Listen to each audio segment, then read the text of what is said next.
ఈరోజు మనం పూరీ చేసుకుందాం. కొంచెం సాల్ట్, కొంచెం షుగర్ వేసుకోవడం వల్ల మంచి కలర్ వచ్చి బాగా పొంగుతాయి పూరీలు. కొంచెం వాటర్ వేసుకుని మనం ఇప్పుడు కలుపుకుందాం. పిండి వాటర్ కొంచెం వేసుకుని కలుపుకోవాలి. మొత్తం ఒకసారి వేసేస్తే పిండి లూజ్ అయిపోతుంది. పిండి మనం ఇలా కలిపి పెట్టుకోవాలి. 1/2 అవర్ పక్కన పెట్టుకుందాం.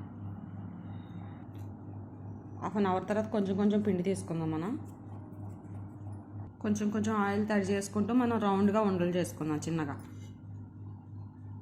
మొత్తం ఉండలు చేసి పెట్టుకున్నాం. ఇప్పుడు పూరీలు చేసుకుందాం. ముందుగా ఒక కవర్ తీసుకున్నాను. దానికి కొంచెం ఆయిల్ తడి చేసుకున్నా. ఇప్పుడు ఉండబెట్టి ఈ కవర్ ఇలా క్లోజ్ చేయాలి. చేసి ఇప్పుడు ఇది వేసి దీని మీద నొక్కేయడమే పూరి.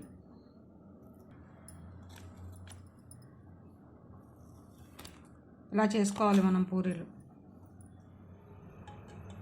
డీప్ ఫ్రైకి సరిపడినంత ఆయిల్ వేసుకుందాం.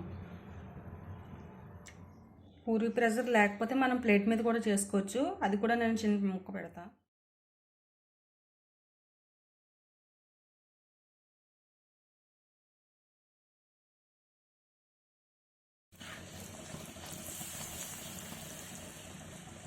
ఇలా పొంగుతాయి పూరీలు.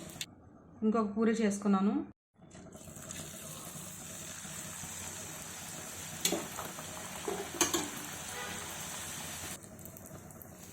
ఇలా అనుకుంటే మనకు బాగా పొంగుతాయి.